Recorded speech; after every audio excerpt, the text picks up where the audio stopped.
Good morning, everyone, and welcome into Wake and Take. It's your boy Jason, and we've got some football to talk about today. Yesterday was Sunday. As you all know, that's football day, so we're going to talk about every single game that happened. I've got some takeaways from each and every one. So why don't we sit back, relax, sip our coffee, and enjoy the show.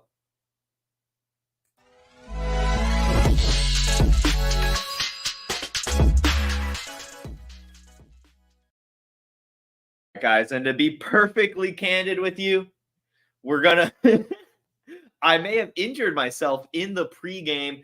As you guys can kind of see on the green screen on Instagram, you can definitely see I've got some sliding doors behind me, and I was trying to close them so my green screen effect works better, having the solid background. And anyway, let me turn this off. Let me turn off my green screen for you YouTube audience. This guy right behind me, it doesn't look that bad, but I pinched my hand in it and it hasn't stopped bleeding. And it really hurts and stings. But I think we'll be good. I think we'll be fine. We're getting through it. May have swapped the T with a B for today's episode to manage the pain. But that's how we go. That's how we rock and roll here. We are going to talk some football. We're going to start things off because, as you guys know, I'm running the social media here for Player Profiler. And one thing I do every Sunday, every premium game as well, is give a little bit of a DFS preview. And I make, especially on Sundays, these previews just talking about, some of the high scores by position, some DFS values, and even go in, make a lineup in the Lineup Genius, share it with the audience, let you guys take it to make a lineup. And check out how good this Lineup Genius is. You can check it out on my Twitter at JFootballWine. But basically, the lineup was Patrick Mahomes, Josh Palmer, Jahmyr Gibbs, Jackson Smith-Njigba, Isaiah Pacheco, Travis Kelce, Zay Flowers, Kendrick Bourne, and the Chiefs defense. And those of you savvy managers, those people who know how everything went yesterday, all of these players hit in a really, really big way, especially Mahomes and Kelce. So check it out in the dime package, 19th overall out of however many thousands of entrants there are. In the 5-hour energy, 117th out of 95,000. In the DoorDash and Clay Matthews challenge, the free challenge, 128th out of 93,000 participants. I turned 10 cents on Sunday using this lineup into a nice $15.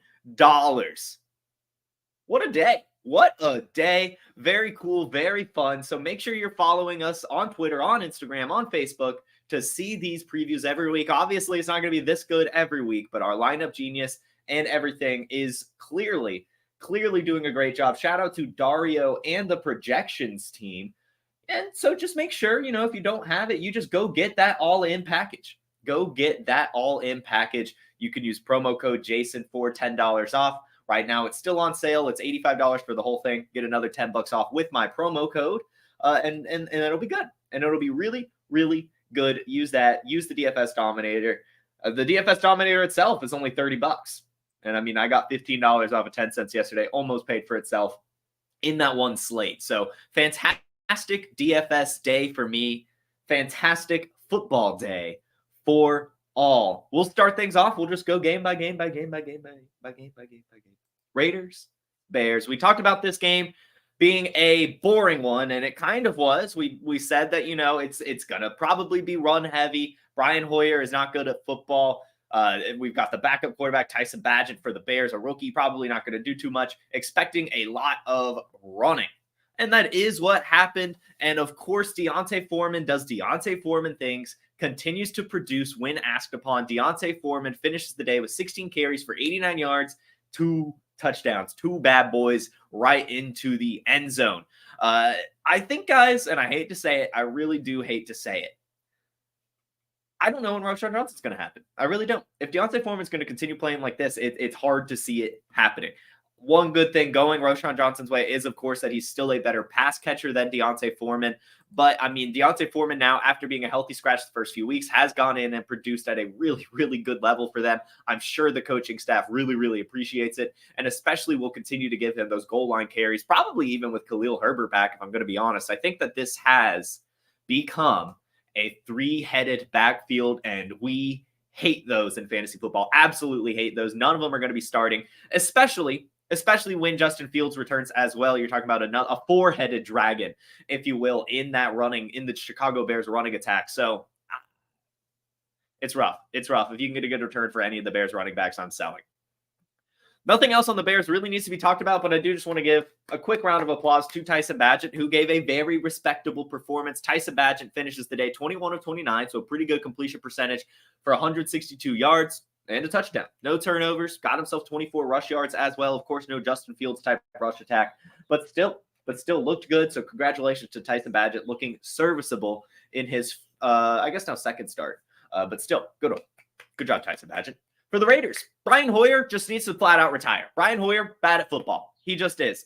Terrible last week, somehow pulled out the win, but this week in particular ends up getting benched for Aiden O'Connell, who comes in and does well, at least decent. He throws an interception, but then comes right out and hits Jakobi Meyers for a touchdown. I do think that Aiden O'Connell going forward is going to be the backup who needs to definitely be rostered in Superflex leagues. Jimmy Garoppolo can't stay healthy, and Aiden O'Connell is at least exciting, and I think that Josh McDaniels, if he wants to keep his coaching job, is going to have to do something fun and hope that Aiden O'Connell can turn into something, because Jimmy Garoppolo really isn't getting it done. He already has 8 interceptions on the year. Brian Hoyer, of course, did not get it done, although the Raiders did end up winning the game 30-12. It was really Aiden O'Connell who came in and played, pretty well. I still think that ceiling is there. And Jahmyr White finally got some usage. Need to point that out. We have not really been seeing him used at all this season, but he does get 5 touches. 3 of them are receptions and 28 total yards. Not too bad, not too shabby. Still Josh Jacobs getting the bulk of everything, but to see Jahmyr White kind of getting worked in is good. Hopefully he can kind of retain that status that he had in the offseason of being one of the best handcuffs available.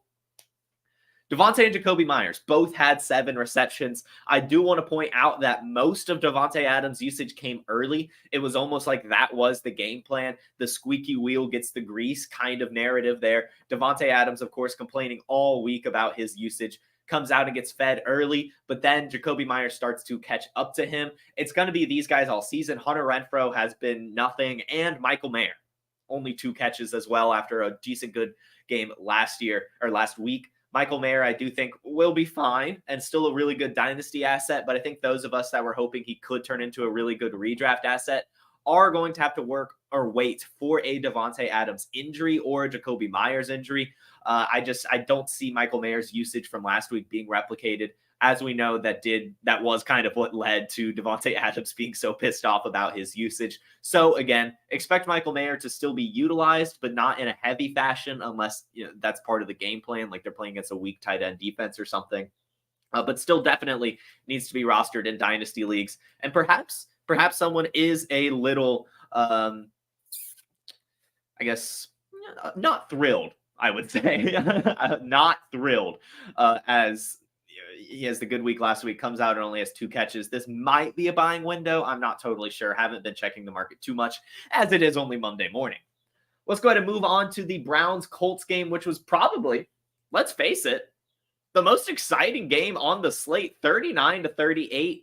Not sure if that's a scoregami. I should have checked. I can't imagine that we've seen a 39-38, but good game. Good game, right? I mean, very high scoring, back and forth, and it starts with, I hate to say it, an entertaining total collapse of Deshaun Watson. If it's going to happen to someone, might as well happen to Deshaun Watson. Of course, never want to see someone's career go out like that, but it's going to be tough for him to return. Obviously, it seems to be an injury. But as we know, he did not play well last year, was playing okay this year, starts this day off 1 of 5. I don't even remember the yards, didn't even put it down. And an interception according to the box score, but I could have sworn he threw 2 interceptions from what I remember. So I don't know if that last one just ended up getting called back or what, because that second interception is what made him get removed from the game. They were like, all right, Deshaun, get out of there. He laid on the ground. He was hurt, clearly in pain. It's over. It's basically over for Deshaun Watson, at least until he says he's 100% healthy, whenever that'll be. As we know, it's been very, very weird with this injury to begin with. So I can't imagine that we'll have any sort of foresight with this going forward. And I can't imagine he gets back to 100% even this year. The weapons are just not that great. The offensive line hasn't been the best. And PJ Walker, still not good, but making these games competitive, winning these games, beats the 49ers, and then comes back and leads a comeback against the Colts. His stats, not good. 15 to 32, 178 yards and an interception, no scores. But everyone else's stats are fine. Jerome Ford, before getting injured, 11 carries for 74 yards and a touchdown. Kareem Hunt had 2 touchdowns. One of them was the game winner. And Jerome Ford went out there and had 8 carries for 26 yards and also 20 receiving yards. So all of them got utilized. Even Elijah Moore and David Njoku had decent PPR days. Elijah Moore was the leading receiver with 59 yards, and David Njoku came in behind him for 54 yards. David Njoku starting to tap into his potential. I would like to see a ceiling game for him, but still trending in the right direction. I would not be surprised if David Njoku kind of ends up being the most valuable pass catcher in this offense going into next season. For the Colts, Gardner Minshew's a beast. It is what it is. He scores 4 touchdowns and also has 4 turnovers. You never want to see that, but still, he's doing some great work. First off, Josh Downs, 5 receptions for 125 yards and a touchdown.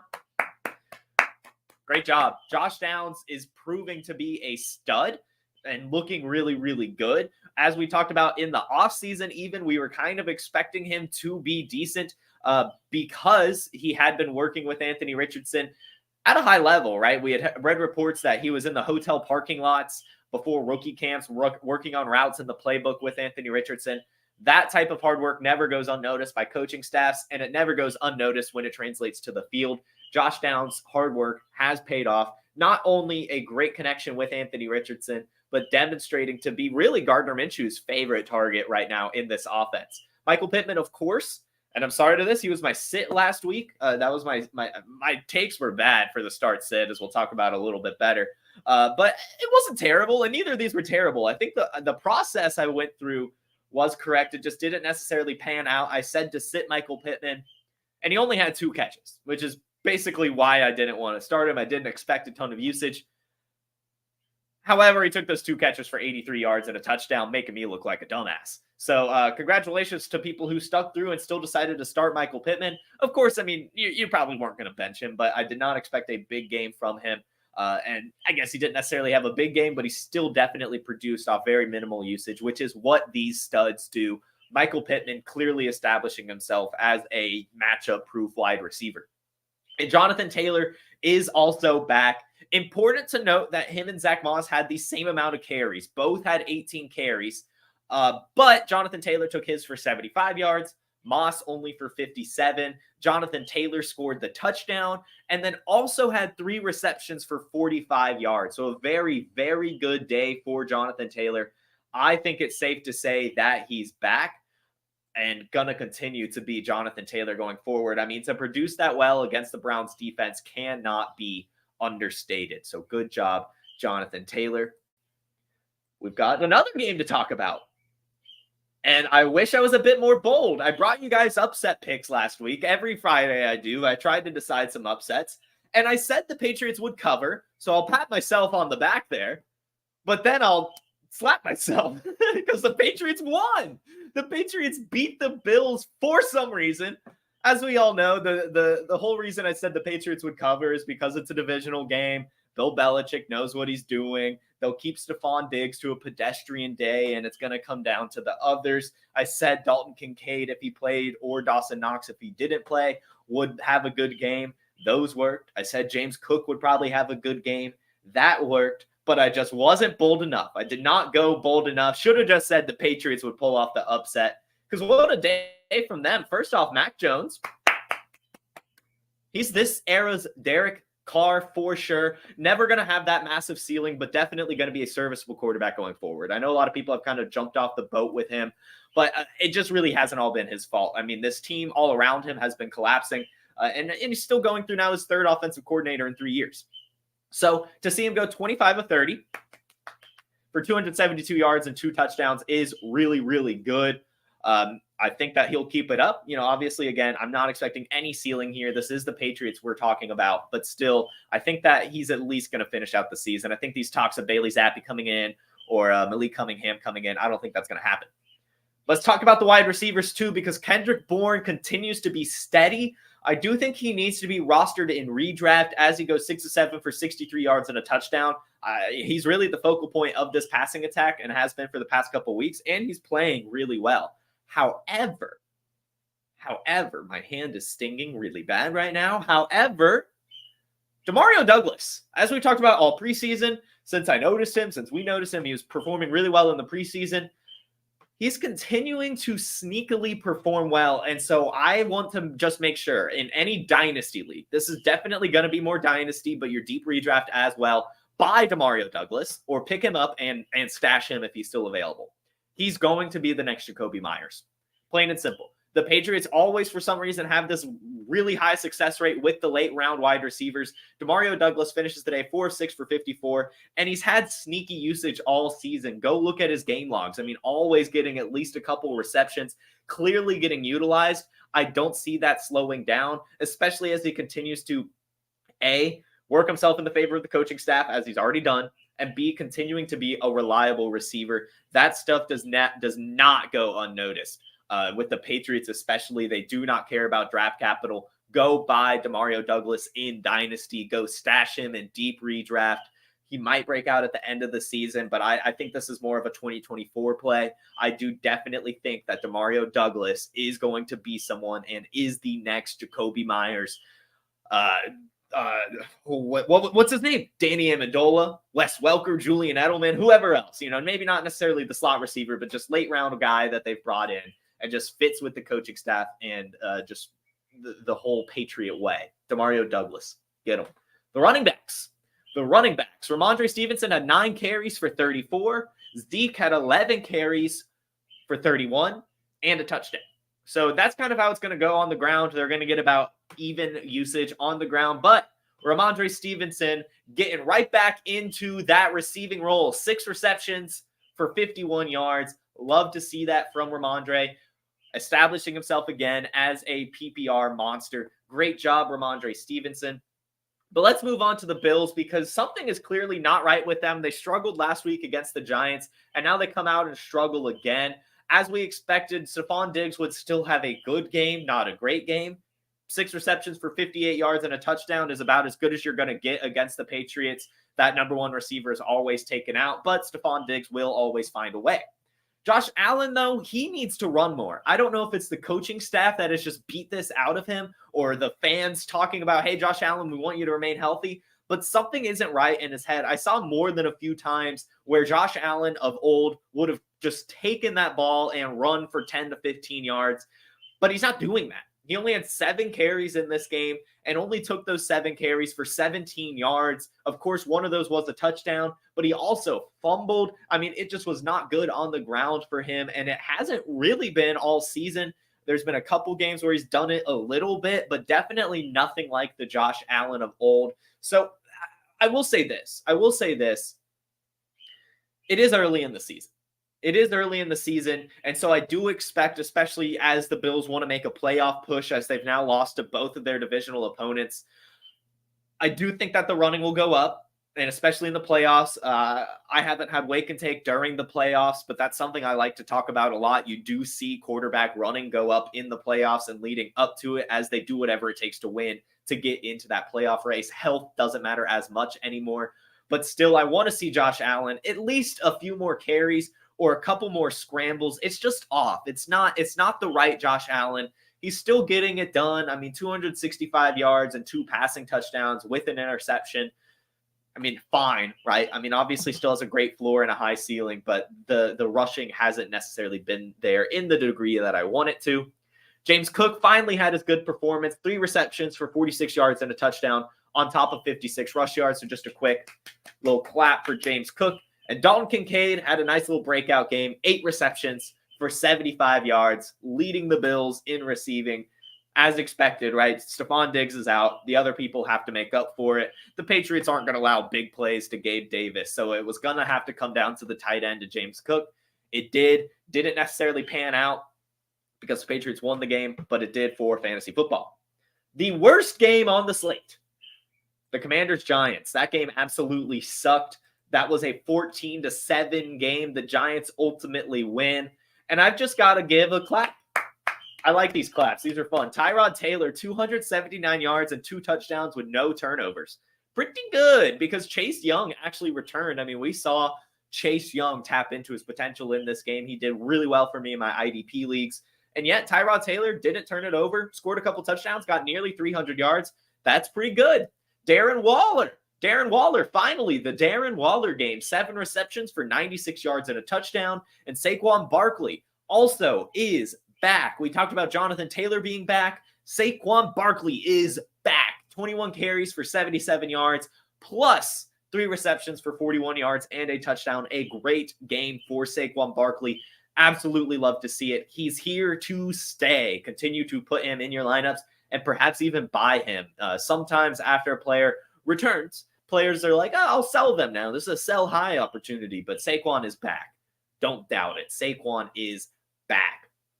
Sam Howell needs to be replaced. It doesn't have to be this season, but Sam Howell is not the franchise answer for the Commanders.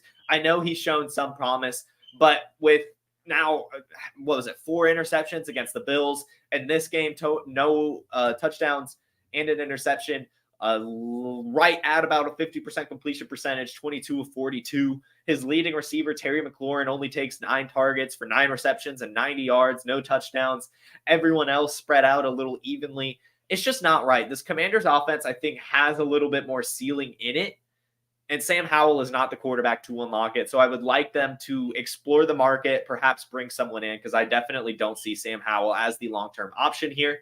And the Commanders running back dichotomy is continuing to be strange. Brian Robinson still has the most carries, 8 carries for 23 yards, but Chris Rodriguez had only 1 less carry, so Chris Rodriguez finishes with 7 carries for 31 yards. So only 1 less carry than Brian Robinson, but 8 more yards, just missing that touchdown. I don't know.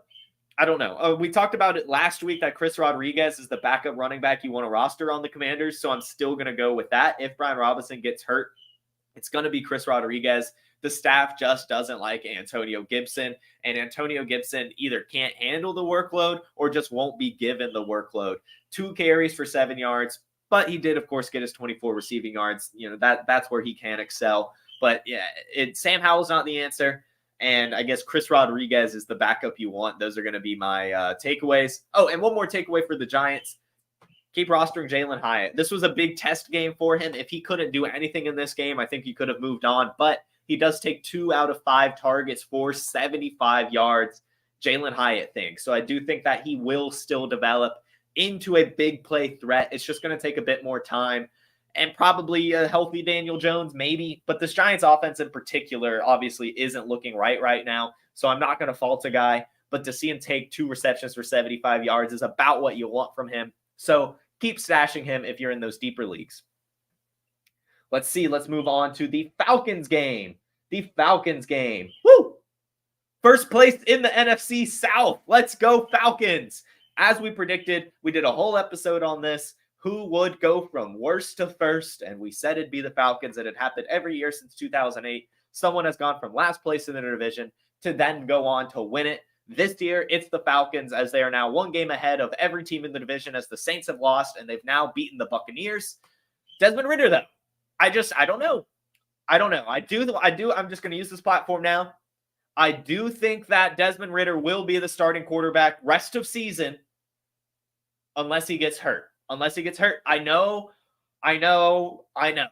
3 lost fumbles. I think 3 turnovers last week as well. But he is running this system how Arthur Smith wants it to be run. Can we agree with that, chat? Can we just agree with that? Arthur Smith doesn't want anything special. He wants exactly what Desmond Ridder is doing, minus the turnovers, of course. He doesn't want those turnovers, but 19 of 25, 250 yards, plus 6 carries for 38 yards and a rush touchdown. You look at that and take out the turnovers, and that is a remarkable day. And so they're just going to try to coach those turnovers out of him and continue to roll with him. But if he doesn't get it right, he will not be the quarterback in 2024. There are too many quarterbacks on the open market, and there's a good bit of quarterback in this year's draft class. So I do think that the Falcons, if Desmond Ridder doesn't fix this turnover issue, will look to go somewhere else. But Desmond Ridder does have still a chance to earn the job for the long term and keep it for the rest of the season. I think he will keep it the rest of the season. I think Heinicke only comes in with an injury. Speaking of injuries, Bijan Robinson apparently had an undisclosed migraine from Saturday night up until game time on Sunday. It continued into the game, did not really get any action. This is a controversy. People are saying, the Falcons staff should have disclosed this. I don't necessarily know how I feel about it. I know as a fantasy football manager, especially a Bijan Robinson owner, I would have loved to know. But I think if I'm the coaching staff and my player just comes up to me and is like, hey, I have a headache, I can't play, I'm expecting that headache to go away at some point, but it apparently didn't. And so it's just a weird situation.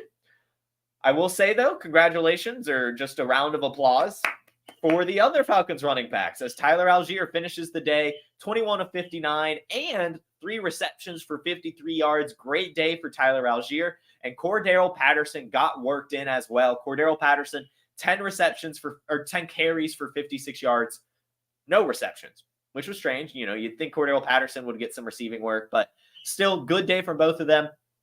And good day from the tight ends as Kyle Pitts continues to be utilized in the open space. 3 receptions for 47 yards. Decent day in tight end premium. And Jonnu Smith is getting utilized, but I do see it start to trend down, and I think it will continue to kind of level out about this range, the 3 receptions for 27 yards. I think that he's going to be a 3 to 4 reception kind of tight end rest of season with touchdown upside. But it's Drake London and Kyle Pitts from this point forward. Kyle Pitts is playing really well, and I think that he will continue to play really well. For the Buccaneers, Mike Evans is, Mike Evans is usually a matchup-proof wide receiver. This is the first wide receiver one to do well against the Falcons. They had been locked down all season, but Mike Evans, and I think we talked about it in this episode, I know I talked about it on my start-sit stream, he's just not your typical wide receiver one that can get locked down. He's too tall, he's too fast, he's too strong, he's too big. You can't really stop him. So to see him go 6 receptions for 82 yards and a touchdown, there you go. I mean, that's expected. Great game from Chris Godwin. Congratulations to everyone that drafted him. I hope you heeded my advice on this show. We had a whole Buccaneers episode even this offseason where I talked about how much value you can find in the Buccaneers. Every single one of these guys was going way too late. Chris Godwin has the devil stat line, finishes 6 receptions for 66 yards, and Rashad White looks, good. He looks good. 13 carries for 34 yards, but 6 receptions for 65 yards. That's what we've been wanting to see from Rashad White.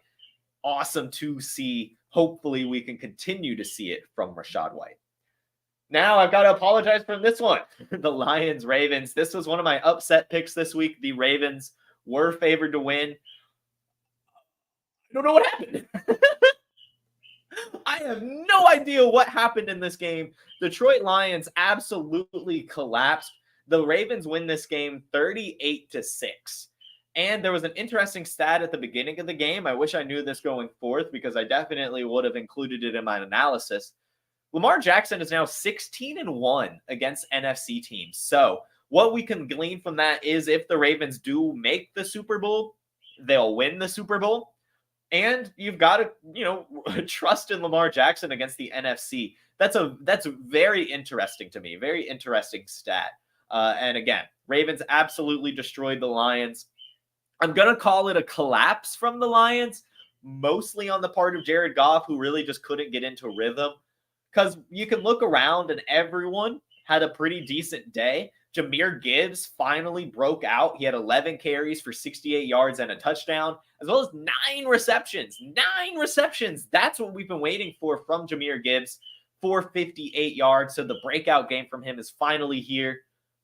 Plus, Amon-Ra St. Brown had 13 receptions for 102 yards, a very standard Amon-Ra game. And Sam Laporta had 6 receptions off of 7 targets for 52 yards, a very standard Sam Laporta game. And then I do want to talk about Jameson Williams for a second here, as I did say you should probably start him this week as a boomer bust option, and he busted. He busted as hell. I'm going to blame just this game because he did have 6 targets, right? So the process was there. I said that I would expect his usage to be where we can expect it to be about for the rest of the season. This was the game he was supposed to return. This was when I would expect him to actually be worked into the game plan, especially with a less than 100% Laporta and Gibbs. And so 6 targets, that was double than he's seen at any point this season. Hadn't seen more than 3 yet. So to see 6 targets is good. However, no receptions. It is important to point out that only one of those was a catchable pass. 4 of them were completely overthrown or underthrown or just thrown away. One of them, it was a really bad defensive pass interference, completely held, couldn't even attempt to catch it. Then the other one did hit him square in the hands and he dropped it. So that is the concern here. But to see him get 6 targets, I think that will continue. And at some point, I do think he'll work on his hands. Hopefully, he's just got to work with Amon-Ra on that jugs machine and get things going, because he does still clearly have some bricks for hands, but he is still have game-breaking speed and getting open. It's just going to come down to Jared Goff having a better day. Like we said, the Lions kind of just collapsed, and it mostly came from Jared Goff. So I'm not too upset from Jameson. Excited to see 6 targets. You've got to be excited to see 6 targets, especially since they're high-value targets. And then just to run through how the Ravens dominated, Lamar Jackson, 357 pass yards and 3 touchdowns, as well as 36 rush yards and a rushing touchdown. Great day from Lamar Jackson, looking fantastic. He looked so good that Gus Edwards gave us a Gus Edwards vintage performance. 14 carries for 64 yards and a touchdown, as well as 80 receiving yards off of 1 reception. And this is one of my most fun takeaways. I can't remember who. I was listening to Red Zone, and they were like, and somebody has a 60-yard, I think it was Josh Palmer, and Josh Palmer has a 60-yard reception. And I asked myself, and it applies here with Gus Edwards. Why does this happen? Why do we have so many 60, 70, 80-yard plays without a touchdown? Why does that keep happening? Why are we not getting a touchdown from an 80-yard reception from Gus Edwards? Very strange. But, also good. You're glad to see 9 points off of 1 play and a great game from Gus Edwards. Mark Andrews took National Tight End Day seriously, almost scored 3 touchdowns, finished with 2. 4 receptions for 63 yards and 2 touchdowns. Great day for him. Got tackled on the 1. So, again, almost had 3. Zay Flowers continuing to look really good, but just really good. 4 receptions for 75 yards. One of those was a pretty good play, a chunk play. He looked electric on it. Could have scored a touchdown. Ended up getting tackled after going through 3 defenders. But still a very, very good play. Zay Flowers continues to look excellent. Just still not that much ceiling there. And Odell Beckham, I'm saying it now. The Odell Beckham game will happen this season. He had 7 targets in this game, took 5 of those for 49 yards. Good game. But I do think as Odell Beckham works into the system, works into game speed, game health, and it all, he will eventually have a vintage Odell Beckham game. We see it time and time again, right? I mean, even AJ Green had a vintage game last year. The Odell Beckham vintage game will happen this season. Just wait. Let's move on to Steelers-Rams, as Kenny Pickett, our bye candidate last week, leads the Steelers to a win over the Rams. Not necessarily on the back of him. He only had 230 pass yards. And somehow, Kenny Pickett had 8 carries for 0 yards and a touchdown. One of those carries was a very controversial tush push where he did not get the game-winning first down, but they gave it to him anyway. But still, 8 carries for 0 yards is hilarious, and especially since a touchdown was scored, that makes it even funnier. However, Everyone else looked really, really good. Najee Harris, 17 touches for 68 yards and a touchdown. Jalen Warren, only 7 touches for 31 yards, but still fine. But again, guys, Najee Harris is still getting the bulk of the stuff. I don't see that changing. George Pickens, still impressive. 5 receptions for 107 yards. And Diontae Johnson in his return looked decent as well. 5 receptions for 79 yards. Very standard Diontae Johnson day. But that means he's healthy, right? So that's really good. Pat Freiermuth ended up getting injured late in the week and ending up on IR. So it's going to come down to Diontae Johnson and George Pickens. I'm buying both of them. I think that the Steelers offense will continue to improve as the year goes on. I really do. I'm buying both of them. Rams running backs. What was going to happen? Well, it ended up being Darrell Henderson, 18 touches for 61 yards and a touchdown. Royce Freeman, 12 carries for 66 yards. No Zach Evans. And that's kind of what we expected. We talked about it a little bit on Friday. When I saw Darrell Henderson got signed, I had to completely take away all of my Zach Evans takes from earlier in the week. I had to retract them all. I was like, it's going to be like Darrell Henderson and Royce Freeman. I don't even care anymore. I'm just avoiding it. But it is cool to know that it's mostly Darrell Henderson. So both of these guys might be able to be started in your deeper leagues just because this Rams offense does rely on their running backs to a high degree, really. And both of them one of them will score a touchdown week in, week out. It'll be Royce or it'll be Darrell until Kyren Williams comes back. And holy shit, Puka Nacua. Holy shit, Puka Nacua, 8 receptions for 154 yards, bouncing right back into that awesome usage. Great day for him. Cooper Kupp, not so much. 2 receptions off of 7 targets for only 29 yards, outproduced by even Tutu Atwell, who only had 1 reception for 31 yards. I don't know. I thought last week when Puka Nacua got kind of relegated that it would just be Cooper Kupp basically every week, and sometimes it would be Kupp and Puka weeks. I did not ever expect a Puka, no Kupp week. So very, very interesting. Puka Nacua is legit, guys. Puka Nacua is very, very legit. Got to latch onto him at this point. And probably an every week starter, right? Back into that every week starter territory. Cooper Kupp still, of course, is an every week starter, but it's gonna every option is on the table now. It's gonna be Puka Nacua 1 week, Cooper Kupp 1 week, Puka Nacua and Cooper Kupp 1 week. It's never gonna be neither. It'll never be neither. One of these guys will pop off week in, week out. So that's at least good to know. Rams passing attack, very cool. And another, well, not matchup, but just the NFC West had a game against each other, and that was the Seahawks Cardinals. It was a decent game, and just we've got to continue to give round of applauses, little claps for Joshua Dobbs, who continues to perform well in Kyler Murray's absence. He has definitely earned himself a long stay as the Cardinals' backup quarterback, and potentially even just their quarterback as they, work to find an option if they do decide to move on from Kyler Murray. But either way, Joshua Dobbs will be on the Cardinals for a while. Continues to perform well. Don't really need to go through the stats or anything, but another respectable performance from him. Got it done in the air and on the ground. And then, of course, in the running game, there was no Keontae Ingram, and Emari Demercado, after being written off and everyone gave up, becomes relevant and becomes basically the only running back doing anything. 13 carries for 58 yards and 4 receptions. Great usage from him. You want to see that. I guess it's Emari Demercado now. It's not Keontae Ingram. It's not Darrell Williams. It's Emari Demercado. I don't know what they're doing. I don't know why they can't make up their mind. Next week, it's going to be, they're going to go sign Adrian Peterson for some reason, and it'll be him. Trey McBride, by the way, out-targeted Zach Ertz again. So it's looking like they're really trying to force the passing of the torch, if you will, from Ertz to McBride. McBride now back-to-back weeks of out-targeting Ertz after Ertz was on fire earlier in the season. They really do want to work McBride into this game plan. He's here to stay. The Seahawks, Jackson Smith-Njigba is here to stay. Jake Bobo also probably here to stay. Both of these guys, very good receivers. I can't believe I'm putting them in the same breath, but I am. Both of these receivers had 4 receptions for 60 yards and a touchdown on Sunday. Tyler Lockett only had 4 receptions for 38 yards and no touchdowns. Specifically, Jackson Smith-Njigba 63 yards, Bobo 61 yards, but just literally basically the exact same stat line.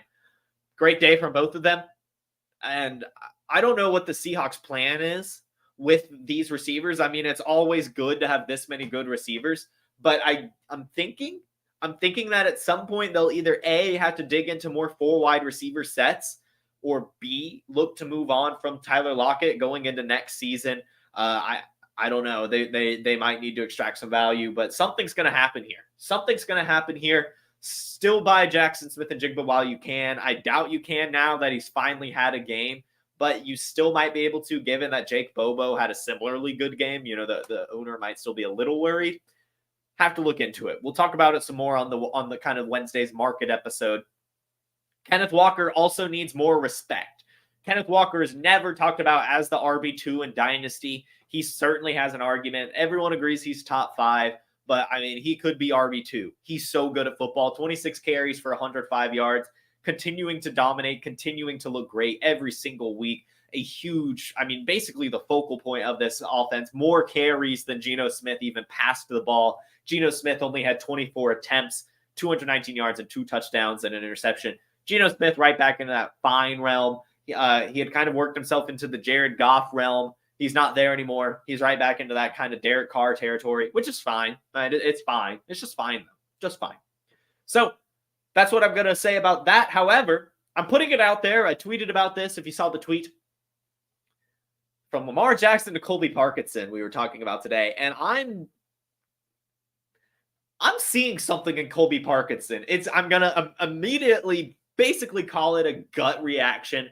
But every time I see Colby Parkinson catch the ball, it's either A, a pretty big play, like a nice first down, and B, I'm like, that's a tight end right there. Just go look at Colby Parkinson highlights and tell me you don't see a tight end. Like, he just looks like a tight end. He's 6'7", 252 pounds. And he's got long hair. He's always finding the open space, always making these big plays, these clutch plays. And he's only 24 years old. So I do think that Colby Parkinson needs to stop being ignored. This is so strange to me. Everyone kind of talks about the Seahawks tight ends, right? But Colby Parkinson's name is never really brought up, but he's doing a lot. Last year, 25 catches for 322 yards and 2 touchdowns, averaging 12.9 yards per catch. To put it into perspective, Travis Kelce last year averaged 12.2 yards per catch in 2022, on his way to being basically the number 1 tight end in NFL history, one of the best seasons ever from a tight end, and yet Colby Parkinson had more yards per catch than him. And this year, he's on pace to doing about the same now, 11 receptions for 129 yards. Pretty good for a tight end. And averaging, again, nearly 12 yards per catch again this year. Colby Parkinson has a ton of potential, and I think this is only the beginning. I really do think at some point, Colby Parkinson will be a thing. It could be 2026. Right? It could be 2026 because tight ends take forever. But Colby Parkinson, it's going to happen. Colby Parkinson's going to happen. Just wait, ladies and gentlemen. Just wait. This game, the next game, Packers-Broncos, was the upset I predicted. I said the Broncos would beat the Packers. Got one right, guys. I got one right. I got one right.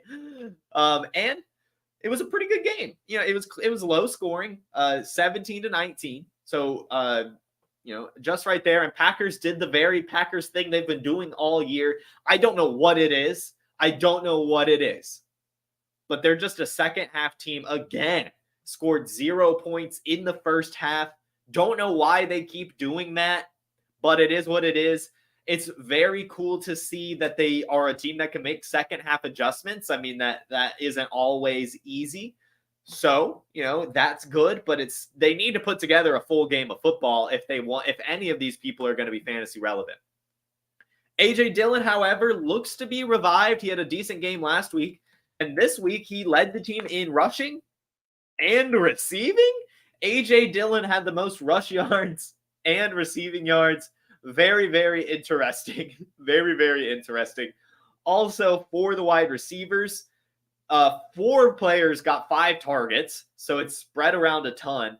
And Jaden Reed had 4 targets. So again, spread around a ton. Romeo Doubs had 5 targets. Luke Musgrave had 5 targets.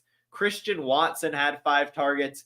Aaron Jones had 5 targets. These pass catchers on the Packers can really all be started, but they're looking like wide receiver 2s at best, deep tight ends for Musgrave as it continues to be spread around. We want to see Christian Watson, I guess, unlocked at some point. I know he scored the touchdown already, but we haven't really seen, and we almost had a big Christian Watson play. That was that horse collar tackle. We still haven't seen the ceiling game, though. I think it will happen soon. I do think the Christian Watson ceiling will happen soon. So buy Christian Watson while you still can. For the Broncos, Javonte Williams is back, and Jaleel McLaughlin is just a really good backup change of pace running back. Javonte Williams, 17 touches for 96 yards. Jaleel McLaughlin, 6 touches for 46 yards. So a very good game from him and a very good game from Javonte Williams.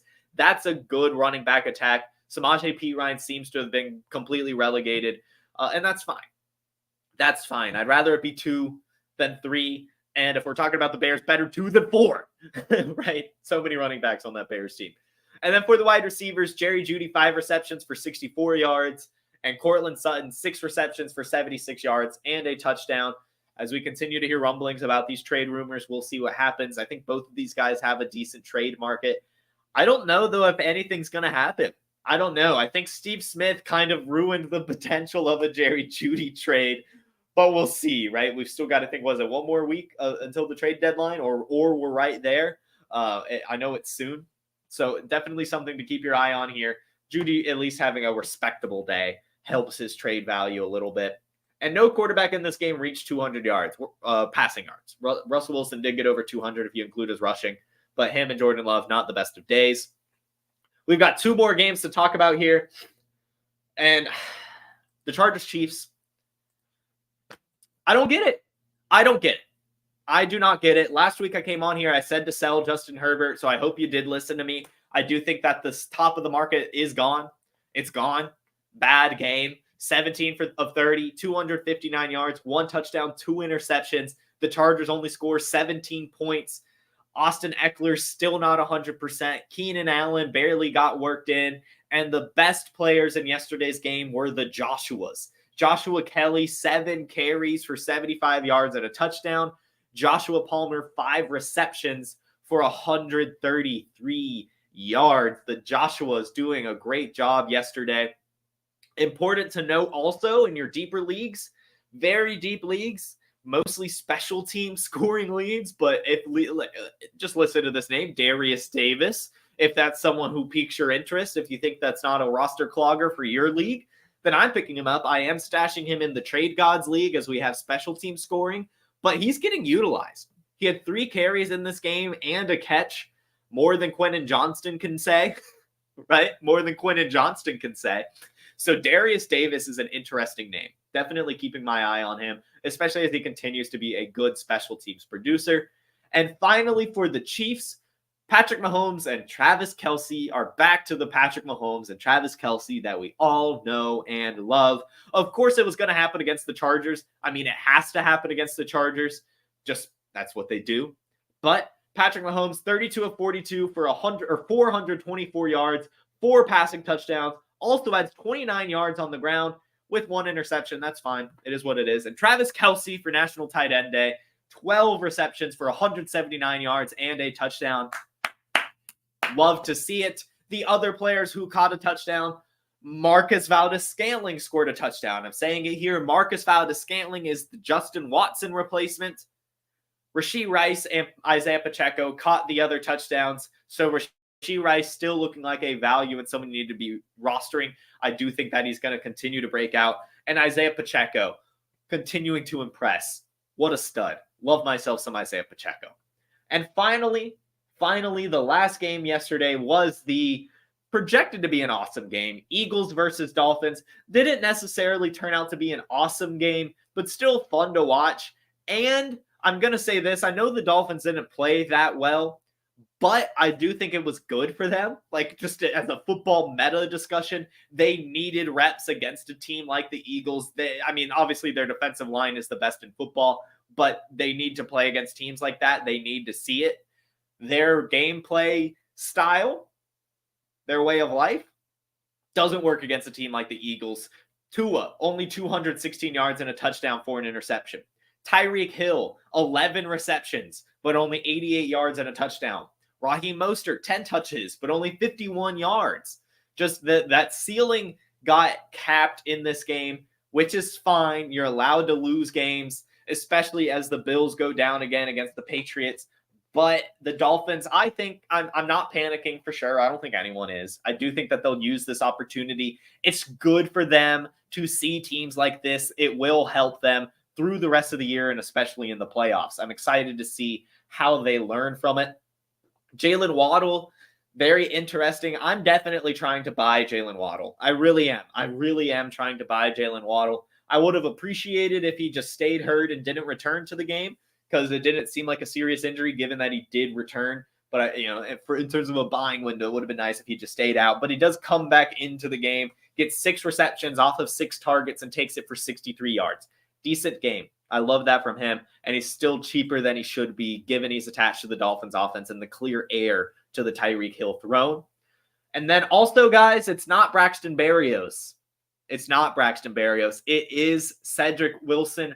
Finally, I've been waiting for this. He had 119 yards and 2 touchdowns against the Eagles in 2021. I just want everyone to remember that game in 2021, last game of the season. Cedric Wilson went off when he was still on the Cowboys, took 5 receptions for 119 yards and 2 touchdowns.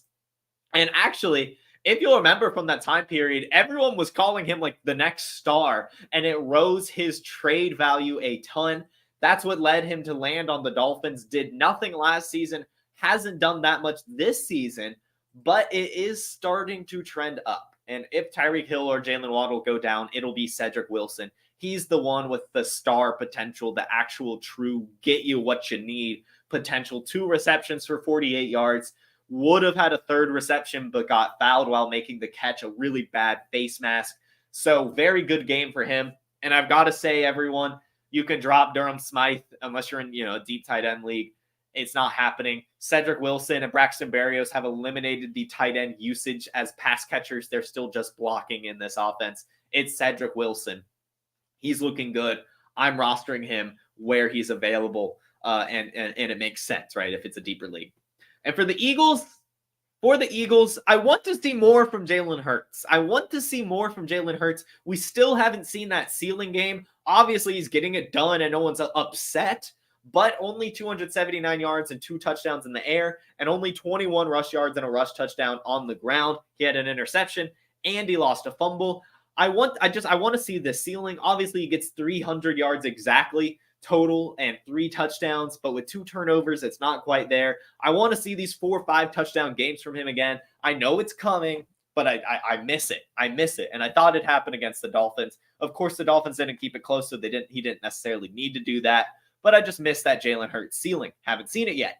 A.J. Brown, however, I think he's the dynasty wide receiver 3. I think it is at this point. I've never liked CeeDee Lamb being there. I understood the case for it. I think it's A.J. Brown. And again, he's still not jumping into that Ja'Marr Chase, Justin Jefferson tier. He never will. He never will. I don't care how good he's playing. He will never jump into that tier. He's not that receiver. However, he's very, very, very, very good. 3rd best receiver in the league. 10 receptions for 137 yards and a touchdown. His last few weeks have been phenomenal. What a stretch from him as the Slim Reaper. My guy, Devontae Smith, not looking good. Great play by him, making that circus catch, saving an interception from Jalen Hurts. Had another great sideline grab. Finishes the day 4 receptions for 49 yards. Obviously respectable. And Slim Reaper will always show up, which is good. Making these first down catches and still a target in the red zone. But as long as A.J. Brown's playing like this, nothing is there for him. Because even Dallas Goedert is playing really well right now. Dallas Goedert, 5 receptions for 77 yards and a touchdown. Now, 3 weeks in a row, I think, that A.J. Brown and Goddard have completely outproduced Devontae Smith week in, week out. So I don't know what's happening here. Devontae Smith, this is his first time since his rookie season to have 3 weeks in a row under 10 PPR points. You don't like to see that. Hopefully he can get back on track. I thought we would see a little bit more alternating here from A.J. Brown and Slim Reaper. I thought, we would see a bit of a back and forth. 1 week it's Brown, 1 week it's Smith. But it's A.J. Brown every week right now, ladies and gentlemen. What a guy. What a player. And then finally, Julio Jones caught a pass. Love to see it. Let's go, Julio Jones. Let's see. That is all the games we had. My hand still hurts, if anyone was wondering. Let's answer some questions. I see 40 comments here. Sorry, on Mondays it's hard for me to get to the chat as much just because I'm trying to get through every single game. Let's see. Bandage and elevate. Thank you, Chef. I will work on that. I'll put some ice on it too. Let's see. Would you be comfortable sending Puka Nacua and Alvin Kamara for Jonathan Taylor? No. I'm riding out Alvin Kamara and Puka Nacua for this season and next season too. Alvin Kamara is not going anywhere. I know he's up there in age, but just that type of running back lasts a while. Yeah, this Roschon Johnson is just too tough. It's just too tough. What about Gibbs? Can we expect this to grow his role? Yes. Sorry, I should have gone a little bit longer on the Jahmyr Gibbs discussion. Yes, I do think Jahmyr Gibbs is here to stay, especially in the receiving department. That 9 receptions, I think that we can expect 5 receptions at least from him for the rest of the season, and he's the type of athlete to do a lot with that. When David Montgomery comes back, I think it will turn into the Alvin Kamara, Mark Ingram dynamic, right? And if we'll remember, Dan Campbell was on the Saints when that happened. I believe he was the interim head coach that year, but at the very least, he was a tight end coach. So I do think that that is going to happen. And yes, Jahmyr Gibbs has earned himself a much bigger role. Let's see. Would you sell Saquon for Bijan? Especially in Dynasty, yes. I'm assuming this is a redraft question. I think so. Yeah, I think that from what we hear, this is just a migraine. And he did end up playing. I believe he ended up getting a couple carries there in the fourth quarter, so it went away. So if that is on the table, I think I'm doing it. I think I am doing it. Let's see. Is there a cricket in the room? Sorry, that's my bird. The missus is out of town this week, so no one is there to keep him company, and he's sad. Let's see. Going through. I think we can say that Jackson is on fuego. Yes, Lamar Jackson is insane right now. Robert Kelly says Puka Nacua and Nico Collins are hard to value in Dynasty. This is true. What I'm going to say is just don't trade them. When players have a questionable market, but are performing well, just hold it and enjoy it, right? Nico Collins and Puka Nacua are going to continue to impress. And unless you, honestly, unless you can get 2 first-round picks for either of these wide receivers, don't trade them. And I'm mad at myself. I had Nico Collins in like 9 out of 11 of my leagues, so I shopped him in one of my leagues this year. I needed a tight end, so I sent him for Cole Kmet or something. And I was like, yeah, that'll be fine.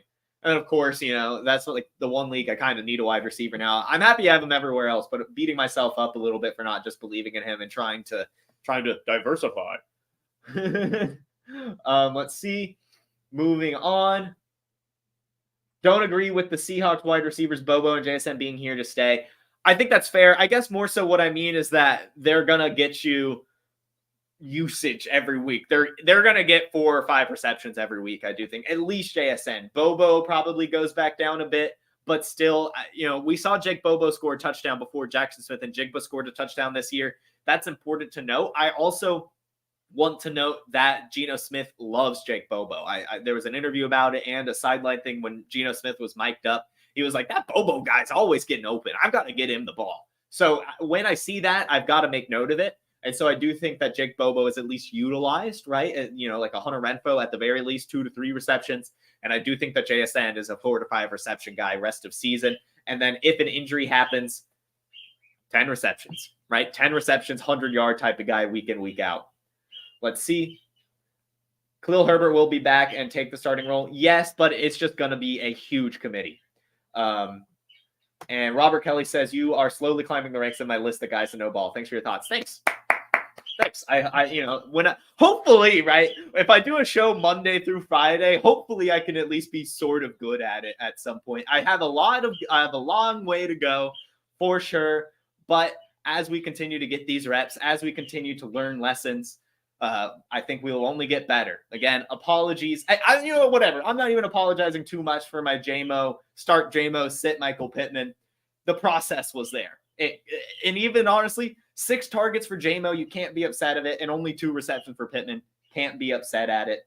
It is what it is. Are we trying to get off of Christian Watson or hold? Buy Christian Watson. So to answer your question, hold. Buy Christian Watson, everyone. It's going to happen. He's still an insane athlete. Literally the most athletic wide receiver in the NFL. So buy Christian Watson.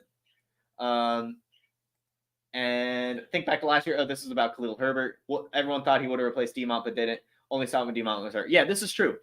I mean, so here, I'm just going to lay it out here. When everyone's healthy, Khalil Herbert, 10 carries. Roschon Johnson, 8 carries.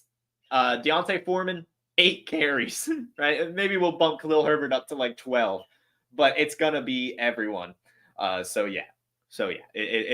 just a committee that I don't want to be part of. And finally, a trade question. Would you sell in redraft Khalil Herbert and Christian Watson? That might be Justin Herbert for Alvin Kamara and JSN. If it's Khalil Herbert, definitely. If it's Justin Herbert and Superflex, no. If it's Justin Herbert and single quarterback, yes. If you have another quarterback with like a similar upside or at least a good floor, it depends on what those other quarterback options are. It is, to me, still a downgrade from Christian Watson to JSN. We'll see how that develops over the year. Alvin Kamara, though, makes up for that in a massive way. So ultimately, it'll come down to your roster and what you could do at quarterback. In Superflex, I'm not doing it. In single quarterback, I probably am. I imagine there's another quarterback you can ride on. And getting Alvin Kamara right now in a redraft, it's just awesome. I mean, he's playing so well. So that should do it. Thank you all for tuning in every single week. I think we've now broken the record for longest Wake and Take, over an hour long. But hey, so much to talk about. We love football here on the Wake and Take. I'll see you all tomorrow at 10 a.m. on the Player Profiler, YouTube, Facebook, and Instagram to break down waivers and more. So have a good one. Enjoy your magnificent Monday and have a good week. Peace. Hey, I want to take a moment to thank you for tuning in. It's important to me that all of our media be free. This is only possible because of you allowing a true independent sports media enterprise to thrive unlike any other in the business. So please subscribe to the All In Package to continue to make all of this possible, to ensure that all of our stats, information, data, content is available to you, especially you, the people that get the site and get the show.